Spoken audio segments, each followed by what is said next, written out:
We got US certificate. Even Kannada and Telugu రెండు లాంగ్వేజ్లో 31st release అవుతుంది. ఇషాన్ న్యూ హీరో సినిమాతో లాంచ్ అవుతున్నాడు. ఇప్పటివరకు వచ్చిన లైక్ పోస్టర్ కానీ ట్రైలర్ కానీ వెరీ గుడ్ రెస్పాన్స్ వచ్చింది. And even the audio also Sunil Kashyap music చేశాడు తనకి ఈ సినిమాకి. దానికి కూడా మంచి రెస్పాన్స్ వచ్చింది.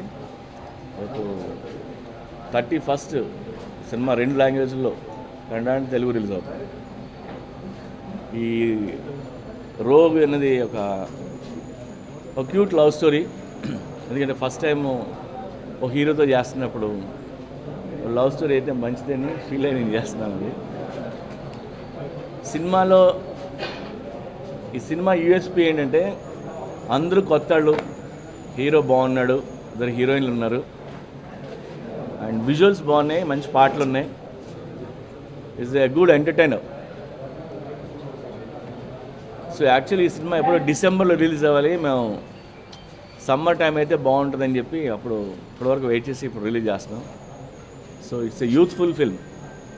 ఈ సినిమా కథ అంతా కలకటాలో జరిగే కథ. సో మేము షూటింగ్ అంతా కలకటాలో షూట్ చేసాం, కొంత క్రైబీ ఐలాండ్లో షూట్ చేసాం, ఒకటి Kanchanaburi forest and Bengaluru and Hyderabad, ఇలా రకరకాల లొకేషన్స్లో షూట్ చేసాం. అండ్ నాకు బాగా నచ్చింది ఏంటంటే సినిమా విజువల్లీ చాలా బాగుంటుంది. సినిమా చూడడానికి కానీ, లొకేషన్స్ కానీ, యాక్టర్స్ కానీ.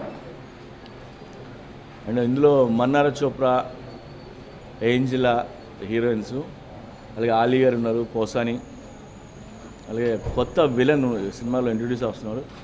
అది పేరు Anup Singh Thakur. Is also very good actor. And Ejaz Khan, Chirag, రకరకాల అందరూ కొత్త వాళ్ళు ఉన్నారు, కొత్త సింగర్స్ ఉన్నారు సినిమాలో. ఫస్ట్ టైం ఛాన్సెస్ వచ్చినారు. So it's a youthful entertainer.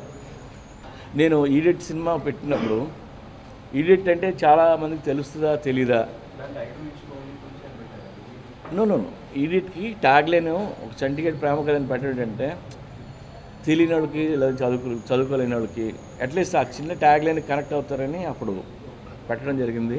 మళ్ళీ నాళ్ళ తర్వాత రోగ్కి కూడా అలాంటి ట్యాగ్ లైన్ ఎందుకు ఇచ్చామంటే రోగ్ ఎంతమందికి అర్థం అవుతుంది నాకు తెలియదు కదా, అందుకని. సార్ ఏమో సార్, నేను ఈ మధ్యకాలంలో ఈ లవ్ స్టోరీ చేసిన లవ్ స్టోరీ ఇది.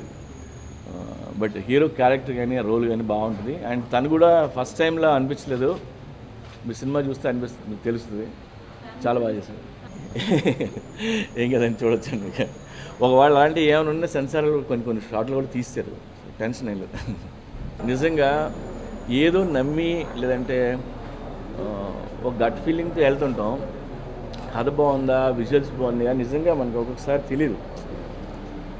నిజంగా నాకు తెలియదు. ఇప్పుడు నేను కథ అనుకుంటా, నా ప్రొడ్యూసర్కి హీరోకి చెప్తా, వాళ్ళందరూ ఎగ్జైట్ అయితే సినిమా స్టార్ట్ అయిపోతుంటుంది. ఇప్పుడు పోకిరి అంత పెద్ద హిట్ అవుతుందని నాకు తెలియదు. అంటే బాగా తీస్తామని తెలుసు కానీ రికార్డులకి కొట్టేస్తుంది మనకు తెలియదు. అండ్ ఒక సినిమా రిలీజ్ అయినాక అప్పుడున్న పరిస్థితులు లేదా ఆపోజిట్ ఉన్న సినిమాలు ఏంటి, వెదర్ బోల్డ్ ఉంటాయి, 100 కారణాలు ఉంటాయి. ఒక్కొక్కసారి ఆడితే ఒక్కొక్కసారి నా చేతిలో అయితే లేదు. అన్నీ బాగా తీయలేం కదా సార్, నిజంగా చెప్తున్నా, అన్నీ బాగా తీయలేం.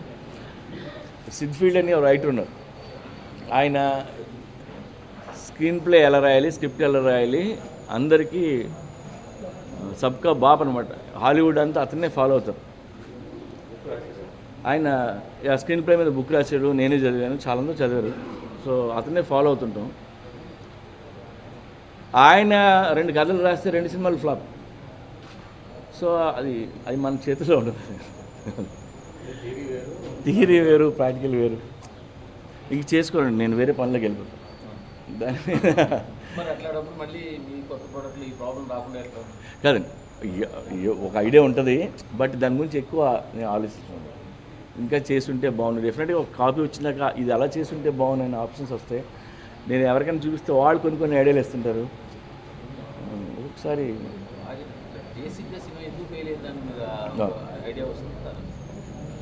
ఎన్ని వచ్చినాక ఇంక ఫెయిల్ అయిపోయినాక ఇంకేం చేస్తాను సార్. అలాగే నా హీరోలు కొద్దిగా టఫ్గా ర్యాష్గా డైనమిక్గా ఉంటాయి. అవి ఆల్మోస్ట్ తెలియకుండా వాళ్ళు ఏ క్యారెక్టర్ ఉన్నా, వాళ్ళు పోలీస్ ఆఫీసర్ ఉన్నా, రౌడీ ఉన్నా, లేదంటే నేనేం తెలియని క్యారెక్టర్ ఉన్నా ఉంటాయి. ఆ క్వాలిటీస్ అయితే ఉంటాయండి. అలా మాట్లాడతాను తప్ప పొలిటికల్ లింక్ చేసి లేదంటే అలాంటి డైలాగ్ అయితే చాలా డైనమిక్గా కనిపిస్తాడు. నేను వెరీ యంగ్గా కనిపిస్తాడు. యా అవును.